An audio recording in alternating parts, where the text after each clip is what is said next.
America and other free and open societies face crucial challenges and opportunities abroad that affect security and prosperity at home.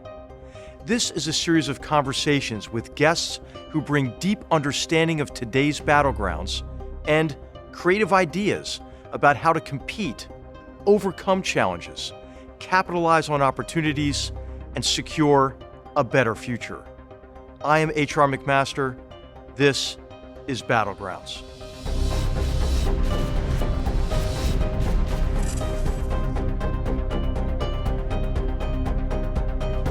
On today's episode of Battlegrounds, our focus is on Russia and Ukraine.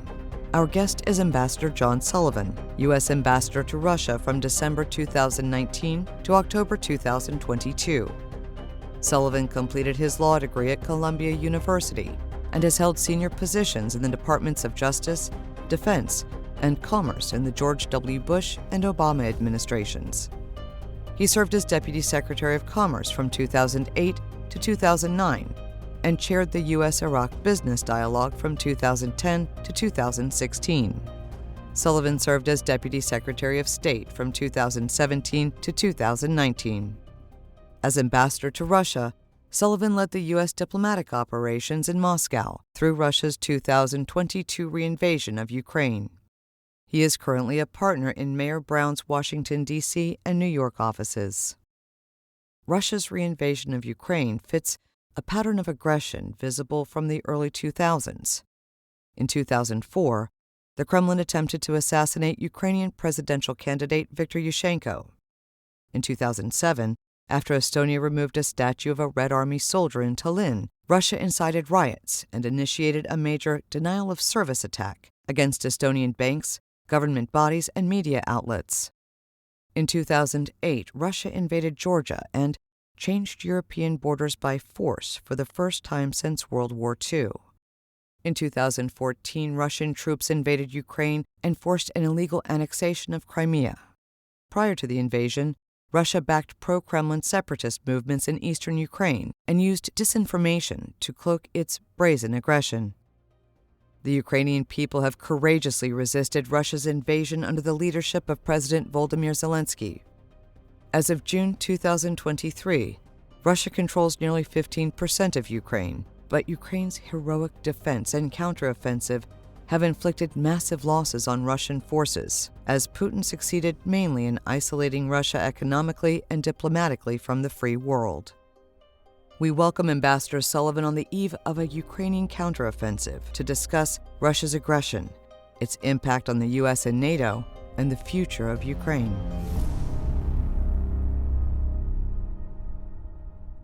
Ambassador John Sullivan, welcome to Battlegrounds. It is great to see you. And I've just got to tell you, of all the people I've worked with in Washington, I think I enjoyed working with you the most of just about anybody. So great to see you again. You're too kind. It's great to be with you again, talking about the issues we're going to talk about. I miss our days together back here in DC, where I'm located right now. Well, John, when we worked together, you had a pretty broad portfolio. Deputy Secretary of State, you've got the whole world to think about. But even in that period of time, between 2017 and 2018, we focused quite a bit on Russia and Vladimir Putin. And I think we shared the assessment, I know we did at the time, that we had to work hard to restore deterrence with Putin. Putin had been aggressive, since he took over in 2000. You could argue certainly after 2003, when he poisoned a presidential candidate in Ukraine. And some of the things that we did in that first year was we imposed more sanctions on Russian individuals and entities in that 1 year than the previous 8 years of the previous administration. And we bolstered Ukraine's defenses with defensive capabilities, real lethal capabilities, the Javelin missile in particular. We contested Russia in Syria and other places. And so I would love to hear your perspective, because you've been coping with this, dealing with this problem quite directly across multiple administrations. And how do you think it evolved? How do we get to where we are today with the reinvasion of Ukraine last year in February of 2022? What is your assessment of how this threat from this revanchist, hyper-nationalist regime in Russia developed?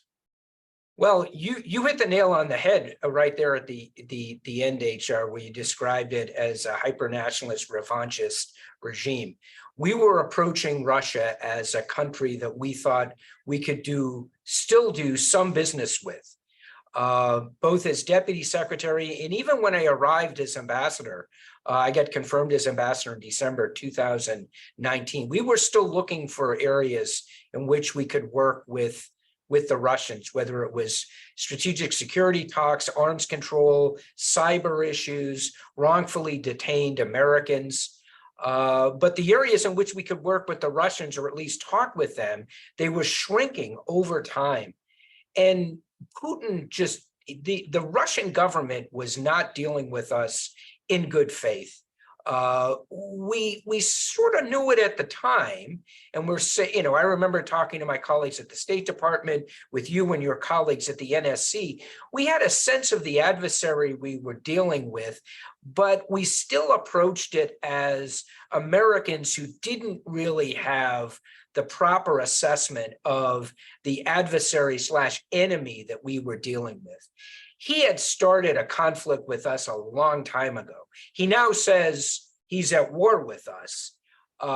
We don't use that language in describing our relationship with Russia. But that's the way the Russians approached us, the Russian government under Putin. I'm not sure that there was anything we could have done, whether it was in the Trump administration or the Biden administration, that would have deterred Putin from the imperial project on which he launched the Russian Federation on February 24th, 2022. He's been working toward this for decades, in my opinion. And he was not to be deterred then, and he's not going to stop. There's no off-ramp for Putin in this war. So you're right. We were tough on Russia, but we were tough on Russia the way the Germans and the British and the French were with the Germans before the Second World War. We thought we could do business. Chamberlain thought he could do business with the Chancellor before the Second World War started, and he couldn't. We couldn't do business with Putin. We thought we could. And we weren't the only ones, by the way. Chancellor Merkel, the German government as well. A lot of us thought we could do business and keep the Russian problem cabined, and that just wasn't possible. John, it won't surprise you. I agree with your assessment. But there are people who say, hey, the reason why Putin invaded Ukraine, and maybe even in 2014, or the reinvasion of 2022, is because he was provoked. He was provoked by the expansion of NATO, what he viewed as NATO aggression against Putin. And of course, he has these crazy narratives of denazifying Ukraine and so forth.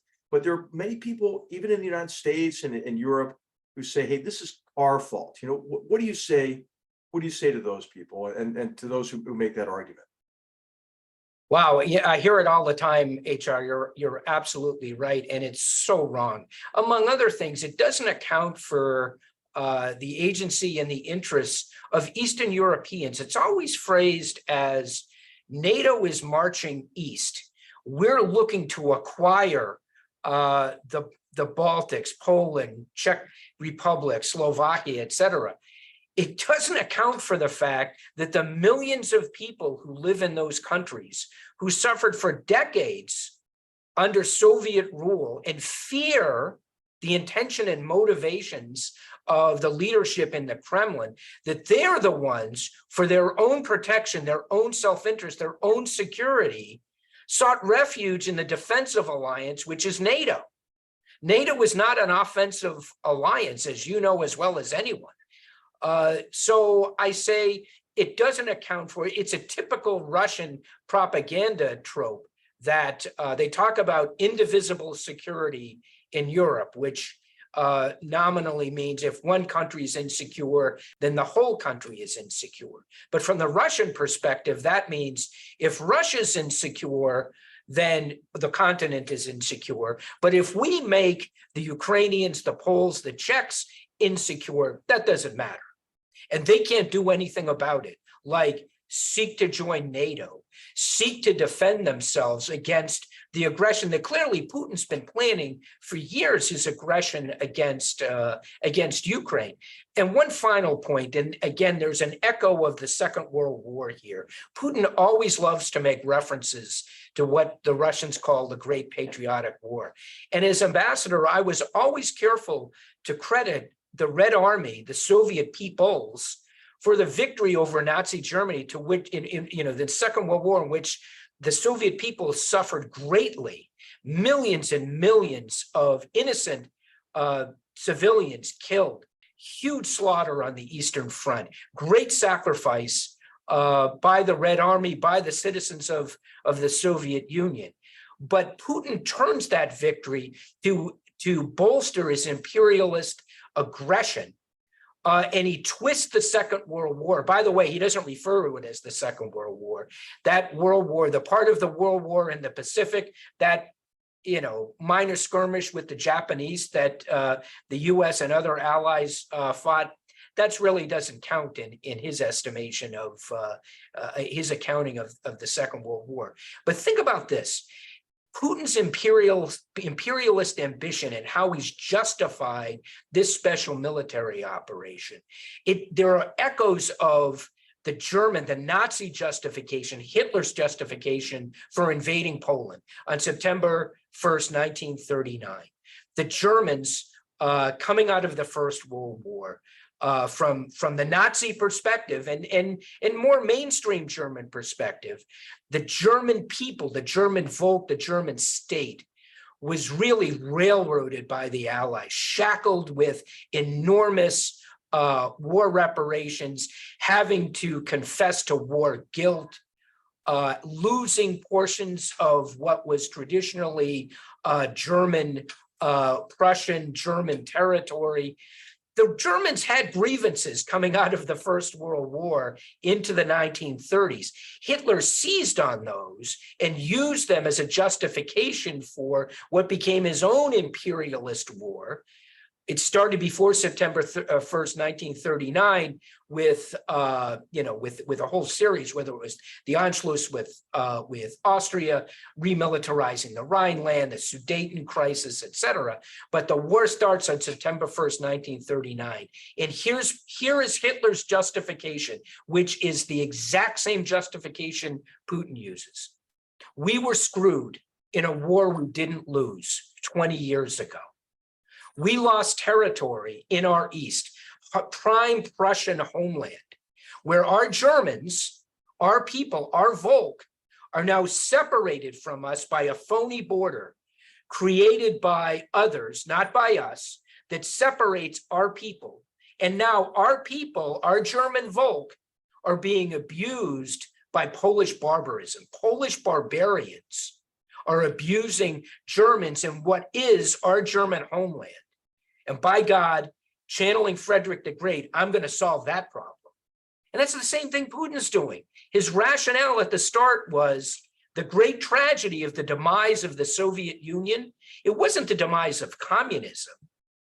It was that Soviet state, when the Soviet state collapsed, the internal borders that separated the various republics of the Soviet Union that were governed by the center in Moscow, those internal boundaries became international borders, which separated just as Hitler used the possessive, his Germans, Putin does the same.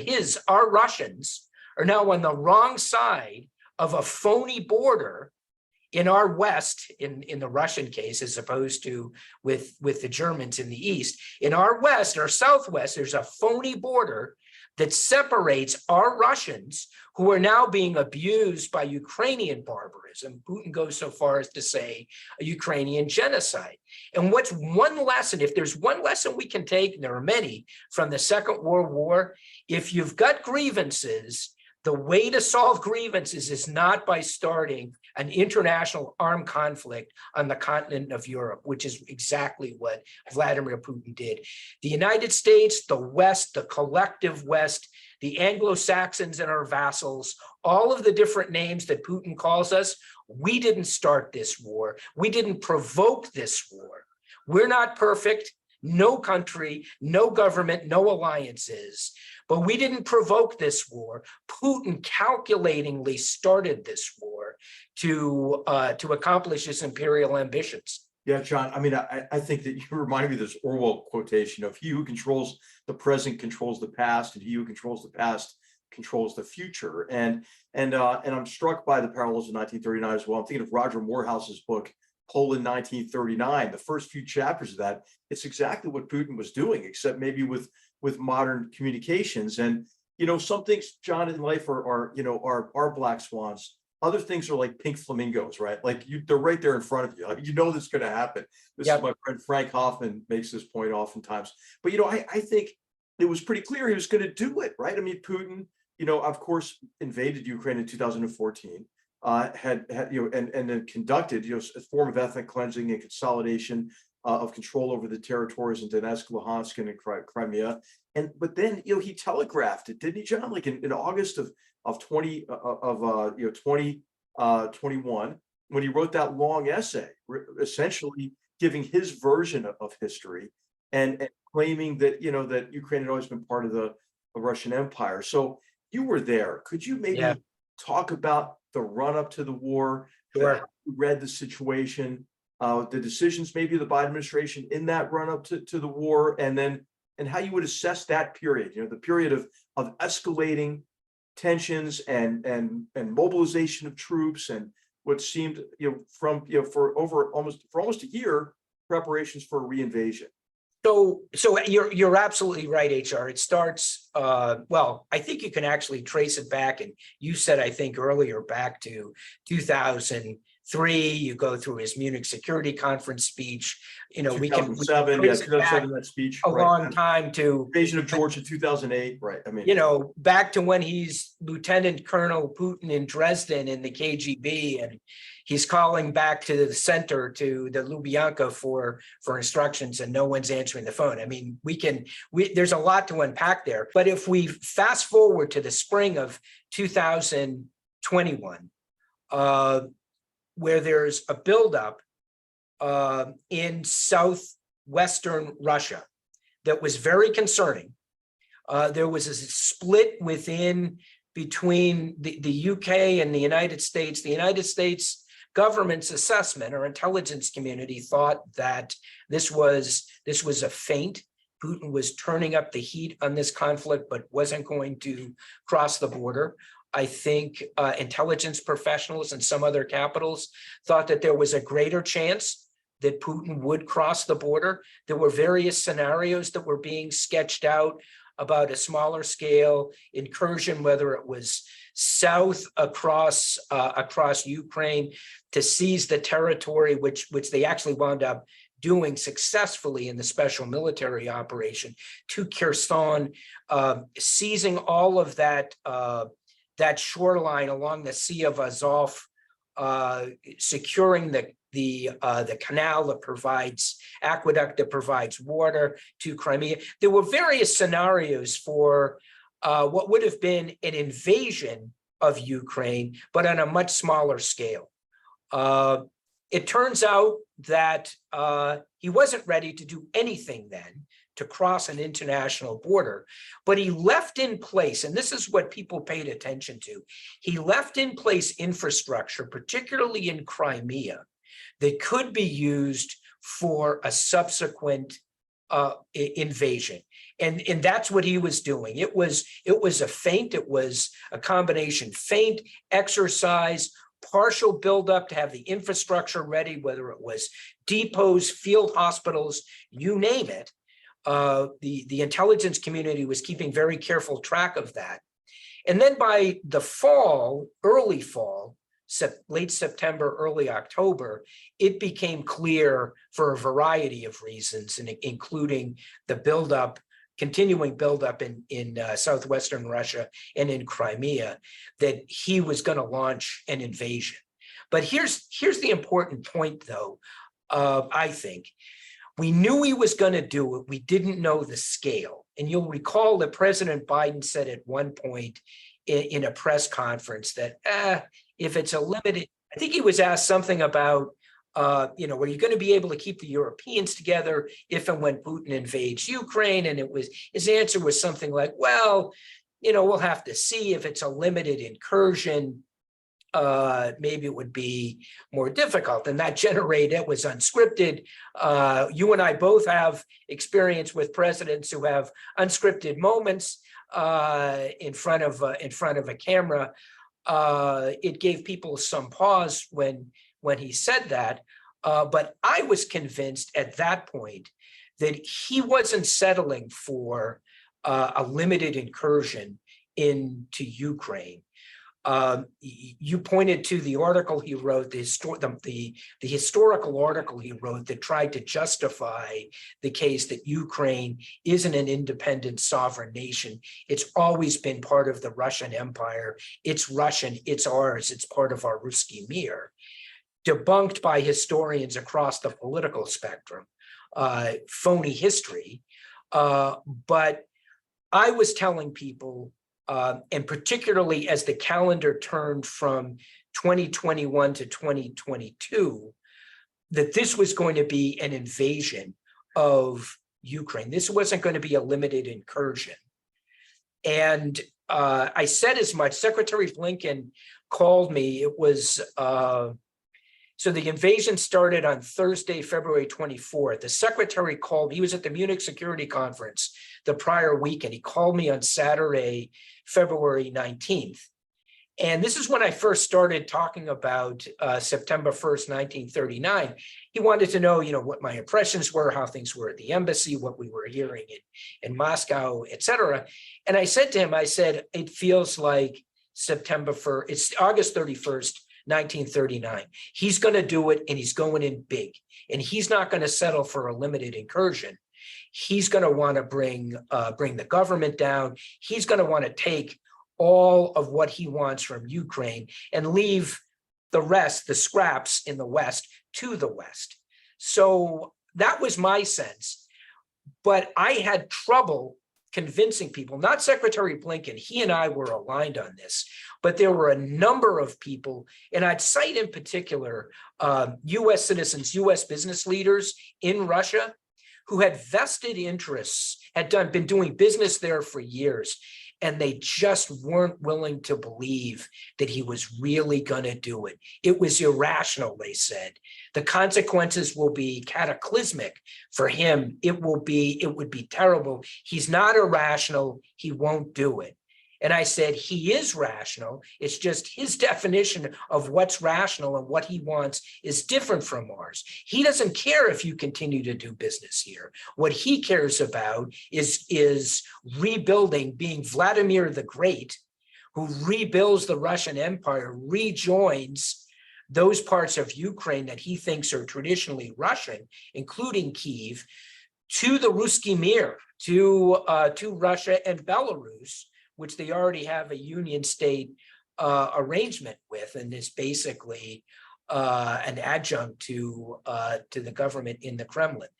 So people didn't want to hear that message. They didn't believe he would do it. They didn't believe that he would actually engage in a large-scale World War II style bombs, missiles, tanks, large envelopment movements.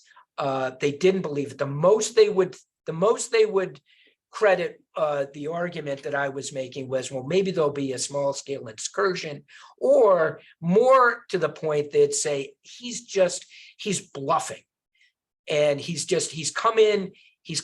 wants to negotiate, and he's putting a gun on the table here, and that's what he's doing, but he won't pull the trigger. And my response was, he's put a Kalashnikov on the table, and he's going to pick it up, and he's going to spray the room, and he doesn't care who gets killed so long as he gets what he wants. And they'd say, you're full of it, forget about it. And those same people on February 25th were sending me text messages asking for help, the help of the US Embassy to get out of Russia.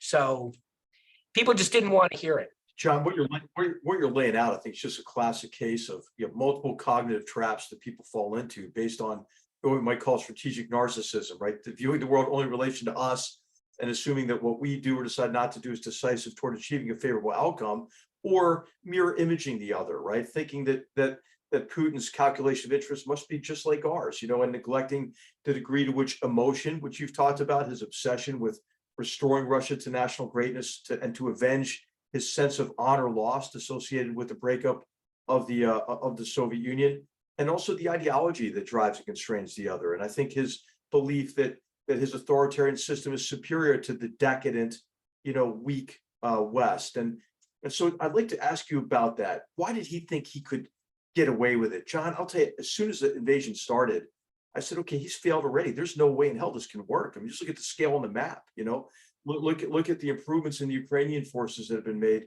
especially since 2014. And then also, just the qualitative problems in the Russian army.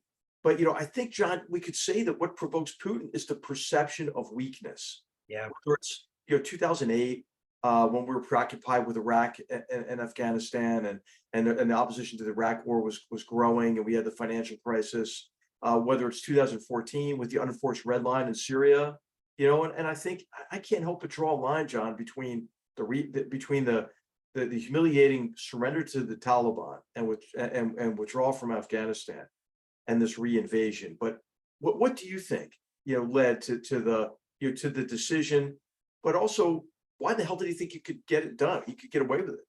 So a couple of things, HR, you're absolutely right about their attitude. And I say that with some confidence because I was privileged to accompany then the CIA director, Bill Burns, who was sent by the president in early November of 21, as it was becoming clear to the United States government that Putin was going to take military action in Ukraine, to warn them that we saw what they were planning to do and that the consequences, sanctions, export controls, the economic costs alone would be substantial. There wasn't a message that you will be opposed militarily on the battlefield in Ukraine. And as much as I like to talk about how I was able to tell people what was going to happen on February 24th, up to February 24th, and the launching of the invasion, I fail completely. And I would include my colleagues in the US government, in the intelligence community, about our assessment of how what turned out to be the special military operation would go. I thought that that Putin would, maybe not on the time frame that they had planned, which was weeks, but that they would capture Kyiv. They would do to the Ukrainians what Brezhnev and the Warsaw Pact did to the Czechs in 1968. And it was roughly— Or the Hungarians in 56. Right? Or the Hungarians in 56. I focused on 68 because it was roughly the same. It was Warsaw Pact, mostly not Red Army, roughly 200,000 troops that take Prague, put Dubček on a plane, send him to Moscow. He gets re-educated and sent back. My recollection is he's sent back and he becomes a forest ranger in eastern Slovakia. They didn't kill him. But I thought that he was going to be able to do to Ukraine what Brezhnev did to Czechoslovakia. And boy, was I and were we wrong. And, tremendous credit to President Zelensky. At a time when everyone thought he was a dead man, there was a wanted posted, in the Kremlin for him, and his time on this earth, his days were numbered, and he had the courage to say, "I'm not leaving, I'm staying. We're going to resist, and we can resist," and they did. So, to your question, HR, first, we, the United States, failed to account for two things: how incompetent and corrupt and ill-planned the special military operation was. We talk about their BTGs, battalion tactical groups, and the number of troops involved, but it was much smaller than you recognize this immediately. Compare the size of the military that Putin used to try to conquer Ukraine with the 1.4 million Germans that Hitler mobilized to attack the Low Countries in France. France, roughly a country, similar size. He thought he could do it on the cheap. He thought that they engaged in a hybrid warfare. It wasn't just a military operation. It involved the security services, principally the FSB, which includes the border guards, their National Guard, the Rosguardia, which he's formed recently as sort of a palace guard, and the regular military. And the level of corruption, the lack of training, the poor quality of the equipment and so forth, it was all revealed to, the military itself was revealed to be shockingly ill prepared. But the bigger failure, I think, was actually by the FSB. The FSB was supposed to prepare the battlefield. The FSB was supposed to have rendered Ukraine a rickety shack. Hitler described the Soviet Union before Barbarossa as a rickety shack, and all we have to do is kick the door in and it will collapse. They're rotting from within. The FSB was supposed to have rendered Ukraine that rickety shack, that the military thrust south from Belarus, from the east in Russia, and up from Crimea, they were going to slice through what little resistance the Ukrainians could muster. They would turn Ukrainians against their own government, capture Zelensky, either he's killed or he's put on a plane and brought to Moscow like Dubček.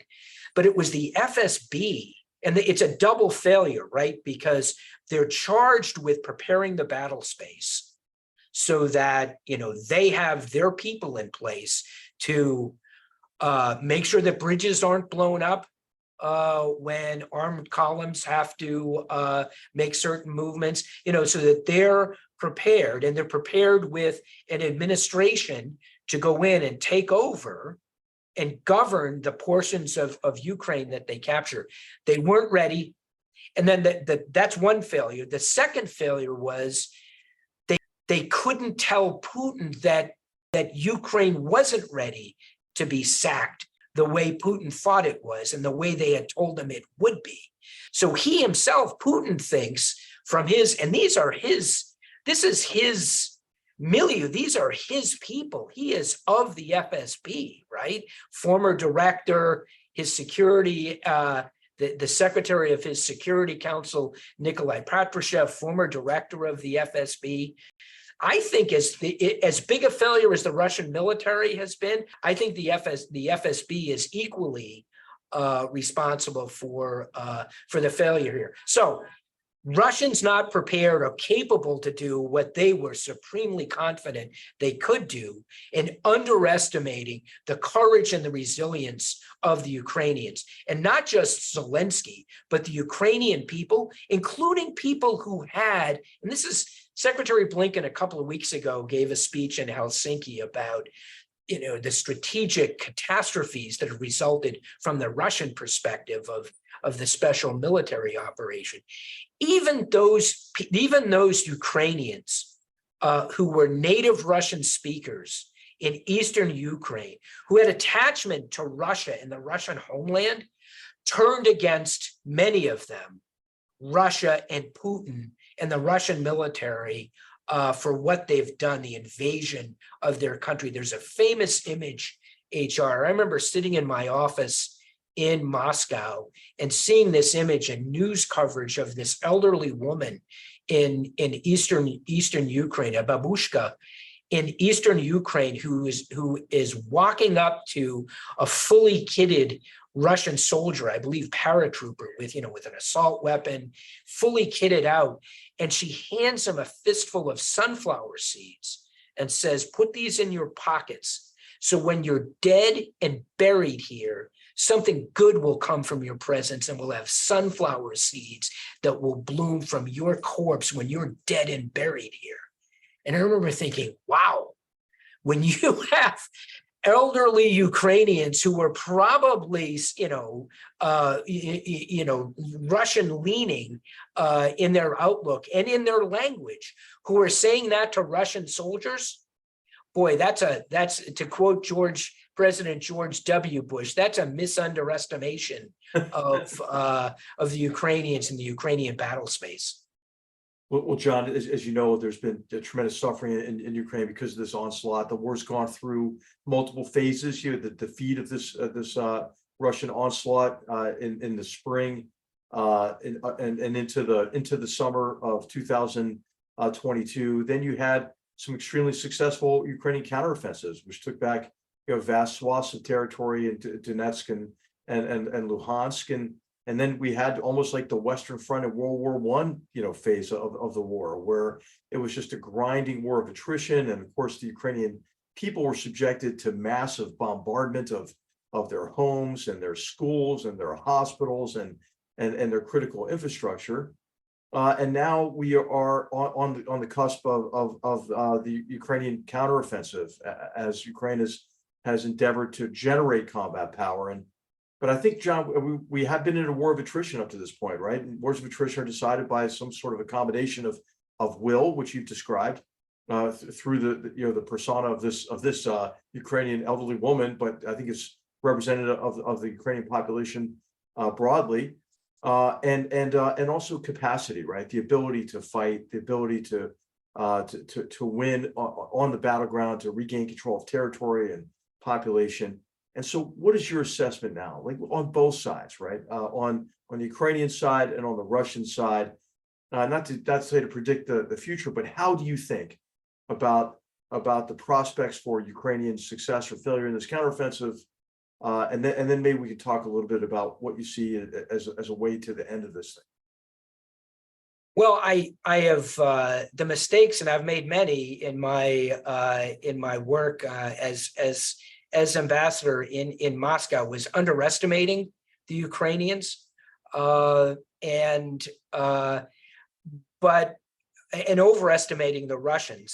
But one area where I'd say I think we in the West, and particularly we in the United States, we don't understand, a lot of people don't understand, particularly those who are saying that things like we provoked the Russians, Putin, ultimately wars are settled at the negotiating table.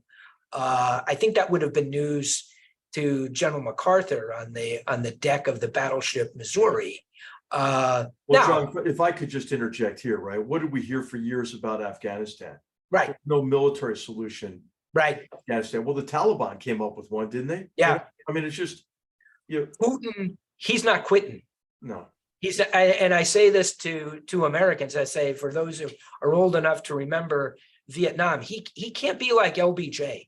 He can't send hundreds of thousands of troops into South Vietnam and then have the Tet Offensive happen, decide, oh, geez, we're on the wrong side here. I'm not going to run for re-election. I'm going to retire to the LBJ ranch and grow a beard. Putin can't do that. He's all in. This is, I've said this, and others, some of our former colleagues, Fiona Hill and I we appear on panels, and we're often in stereo saying the same thing, that he's messianic. He's got a vision, and he is not going to be deterred by large-scale casualties in the Russian military. These are, the way he spins it, these are the sons of Russia, the grandsons of the great heroes of the Red Army from the Great Patriotic War, who sacrificed themselves for the greater good of what Putin says Russia, but it's in fact the Soviet Union. He's not giving up, and he's going to do everything he can to wait us out and more.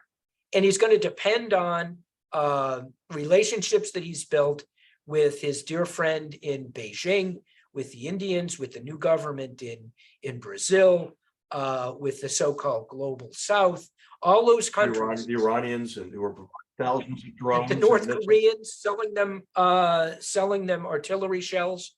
What he's counting on is not just so in the United Nations, in the General Assembly, there have been several resolutions that have condemned and deplored the special military operation, and over 140 countries voted for them. 37 countries abstained.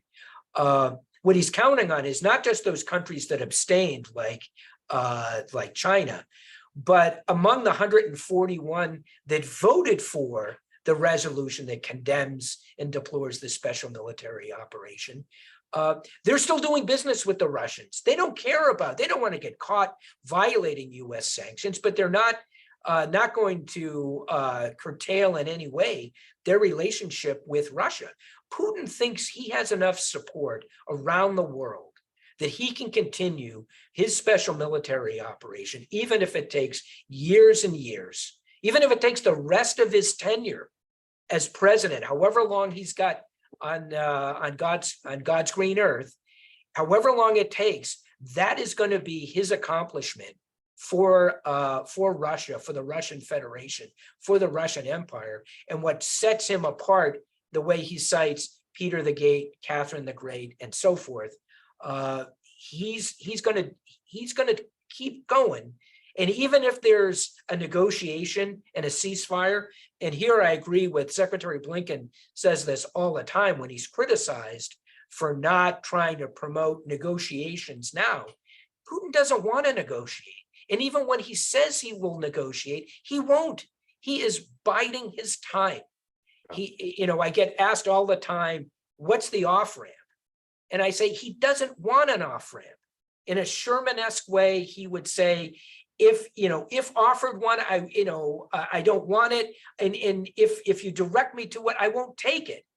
What I will take, though, is the Vladimir Vladimirovich, if we're going to use a highway or a turnpike analogy, I'll take the Vladimir Vladimirovich rest area.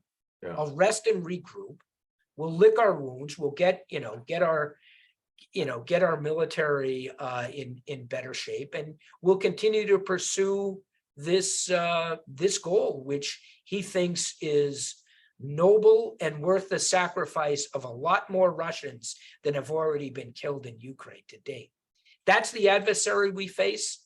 And that's why it's important for the United States, for any country that believes in the UN Charter, to oppose Russia in Ukraine, and why I'm disappointed by many people in my own party, the Republican Party, who seem to think that a negotiated settlement is not only possible, but in the interests of the United States. And that is so profoundly wrong. It's hard for me to think that anybody who says it has really studied the matter carefully. Yeah, John, I think you're so right. Putin will only stop until he's convinced he's been defeated. And as long as he can hold on to territory, I would say, including Crimea, he's in a position to continue to try to choke Ukraine out. This is why I think it is immensely important for the counteroffensive to succeed, but then also for the Ukrainians to place at risk those military facilities in Crimea, and to fundamentally achieve security for Ukraine that allows it to reconstruct itself and become a viable state, maybe along the lines of like South Korea, right, where there's just a ceasefire, or Israel, who's lived for, and survived and defended itself for a long time in a very hostile neighborhood. So, John, how do you see the course of the war going, right? What does Putin have left? As you mentioned, he's hoping we'll lose our will, right? That the West broadly, the free world, however you want to characterize it, but the United States, our European allies and others, Japan and others who have supported Ukraine. But he also could escalate either vertically or horizontally. Some people have talked about, maybe his use of a tactical nuclear weapon. I don't buy it, but that's a discussion that we have to have. But then also to escalate horizontally, right? He's still playing a role of creating problems throughout Europe, and Moldova, for example, in the Transnistria region, or meddling in the forthcoming Bulgarian election next year, or stoking Serbian nationalism in the Balkan states, and maybe trying to destabilize Kosovo, continuing to, I think, destabilize Syria, West Africa. Okay, so what does Putin do? What does he have left? And then what do you see the course of the war? How do you see the course of the war changing? Well, he's not in a comfortable position because he's become dependent on countries that he can't bully and control. And so we saw, I just saw a news report the other day with some of the Iranian drones that have been taken and broken down, and finding relatively recently manufactured Chinese components in those drones. So despite the Chinese government, the PRC, saying that they are not providing weapons to either side. In fact, they are. In fact, they're helping the Ukrainians create drones for Russia to launch against Ukraine and kill innocent people. By the way, a footnote, what you talk about putting at risk strategic areas for the Russians. It just amazes me how the Russians can, their propaganda, where they talk about and complain about terrorist strikes by the Ukrainians. Imagine terrorist strikes in Belgorod. My God, they even launched some drones against Moscow. All of this from a government that on a daily basis is launching cruise missiles, hypersonic missiles, which maybe aren't quite as capable as President Putin thought, artillery and so forth, killing Ukrainians, on innocent people on a daily basis. So yeah, we've got to put at risk, I think the Ukrainians, those who want Ukraine to succeed, have to want Ukraine to put at risk that which Putin values. Only then will he stop. But the problem we confront, though, at the end, HR, is that once he stops, it's going to be difficult for him to sell this as a victory such that he and his family, extended families, are secure. So it's not just, I come back to my LBJ analogy, it's not just the judgment of history, his political future, it's his life. Just as Hitler was stuck in the bunker and knew that there wasn't going to be a negotiated settlement with the Allies. Putin has got to fear, if there is a negotiated settlement with the Ukrainians that is unfavorable to the Russians, Putin's got to worry about not only his own people, but his own government. And his life expectancy at that point, he may have a lesser chance than I thought Zelensky had on February 24th in Kyiv. Well, and John, it is that whole sort of hyper-nationalist class of people with him, right? The people we know, Patrushev and right, Shoigu, who's not the most impressive person, but Patrushev is even more, I think, hyper-nationalist than Putin potentially, So right. I'd like to ask you, Stephen Kotkin, who's our colleague here at Hoover, a brilliant scholar of Stalin and of the Soviet Union and of Russia. He points out that these authoritarian regimes, they don't have to be that strong. Actually, they have to just be stronger than any organized opposition. Yes. John, you've spent a lot of time in Moscow. What do you think the alternative futures are for Russia? I mean, if the Ukrainians can succeed, for example, in this offensive, they take back maybe all the territory that had been seized since 2014, it becomes kind of inescapable, right? For the Russian people to recognize that they've suffered tremendous losses, for nothing. And they've inflicted tremendous and horrible damage on their neighbor. What are the potential alternatives for the future of Russia? So I'll cite Vladimir Kara-Murza, a person I know you know, whom I got to know pretty well when I was ambassador in Moscow. And this is a man whom the Russian government, the security services, twice tried to kill, to poison, and is now in a labor camp in a sentence that will last the rest of his life. This is a man who, to this day, still believes that Russia and the Russians are capable of governing themselves in such a way as to become a member of the community of nations in a way that the Russian Federation, since Putin became president over 20 years ago, hasn't been. I must say he has that optimistic outlook. He's been willing to put his life on the line. I met with him just days at the US Embassy, days before he was arrested. This was after the special military operation began. He was back in Russia. He had the audacity to come to the US Embassy. I tried to meet with him somewhere else. He said no, he wanted to come to the embassy to meet with me. And he said this was it. Putin, this is the change that Russia needs. Putin has, by launching this special military operation, which will ultimately fail, will allow Russians to regain control of their government eventually. That was what he believed.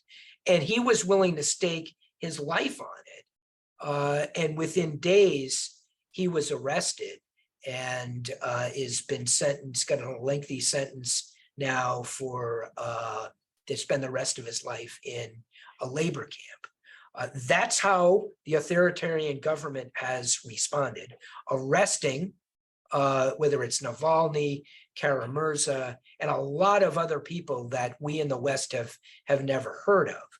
A large number of Russians I know, just keep their head down, particularly older ones who survived the Soviet period, the tail end of the Soviet period, the violence, the unrest in the 90s. They just want to go about their business and they don't want to get involved. But the problem, HR, is there are a lot of people, including young people, who are radicalized nationalists who have followed Putin's line. There are terrorist organizations that both we in the United States and even some in the Russian government fear. There's something called the Russian imperial movement, RIM. And you know, there are a lot of people in Russia who believe what Putin says, who believe what Patrushev says.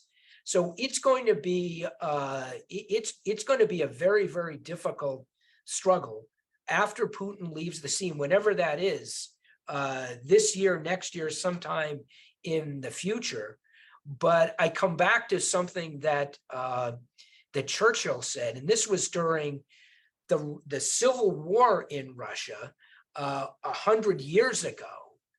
And he said, if Russia is to be saved, it is to be saved by Russians. It's not going to be saved by the West. It's not going to be saved by the United States. It's got to be a Russian created salvation of their people. But what Putin's done is to motivate, particularly the young. He characterizes this, you know, the war in Ukraine. He launched a special military operation. We in the West started a war against Russia using Ukraine as a battering ram. So when he says war, he means the war that he says we in the West started against Russia.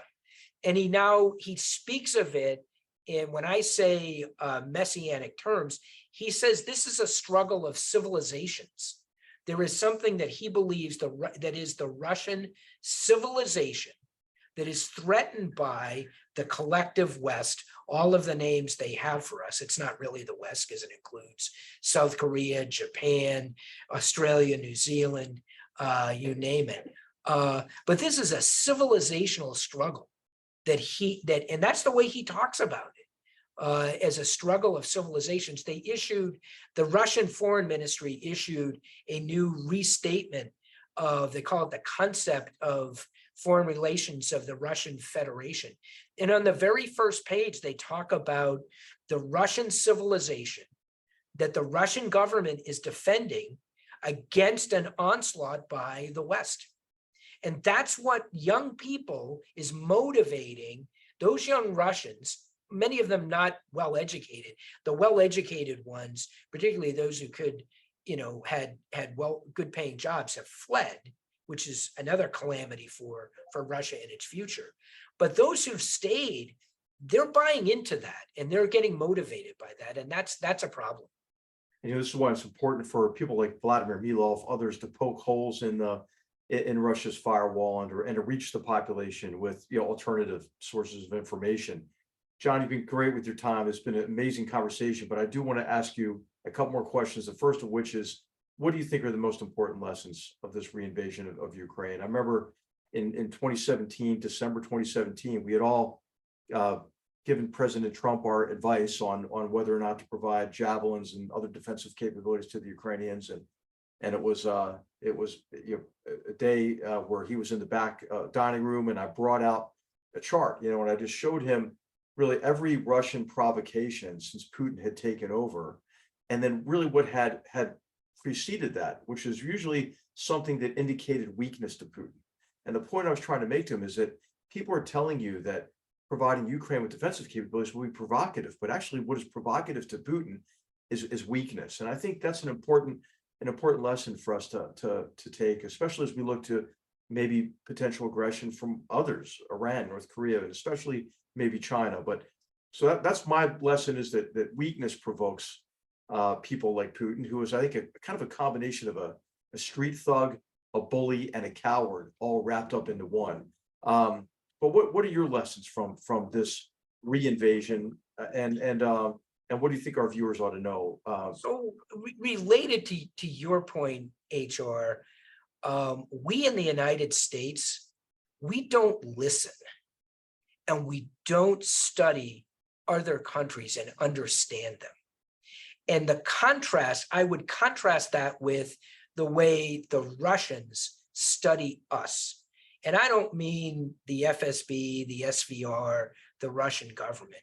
Russian news, the average Russian knows more about what's going on in the United States than the average American knows about what's going on in the United States.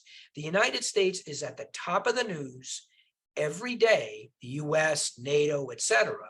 Now, it's the news, particularly the state-controlled channels, it's their propaganda, but they study us and listen to us in ways that we never do. And it's not just with respect to the Russians, with anybody. We are so self-absorbed and self-obsessed. We project our image, our values, our thinking on others, and don't invest the time to really understand who those other people are, what motivates them. And we, in particular, they will often tell us, Putin has been telling us for a long time what his goals are and what he's going to do. And we just don't listen, and we can't absorb it, and we don't study it, and we don't approach it we approach it in a very self-centered way. And it's a weakness. And my ultimate conclusion is, and I cite George Kennan for this, both, his early work in the long telegram and the X article. His ultimate conclusion is, with this colossus that was the Soviet Union, that he was trying to figure out its interests and so forth. His ultimate conclusion about the success in this clash ongoing even then between the Soviet Union and the West, between the Soviet Union and the United States, depended more on the strength of the United States internally. This is Kennan writing, 70, 80 years ago, not about January 6th or woke protests or whatever. Our ability to engage the world successfully and protect US interests depends more on our own internal strength, politically and economically and socially, than it does on, we need to know what our opponents and our adversaries, whether they're in Moscow, Beijing, Tehran, Pyongyang, are doing. But it ultimately depends more on our own strength, the courage of our convictions, the fact that we are willing to fight for things, for values that prior generations of Americans did. And when they didn't, they ultimately paid with the blood of more Americans, whether it was sticking our head in the sand about what was going on in Nazi Germany in the 30s, et cetera. It ultimately, we need to do a better job, two things, do a better job of studying and listening to others and strengthening our own house and having the courage of our convictions.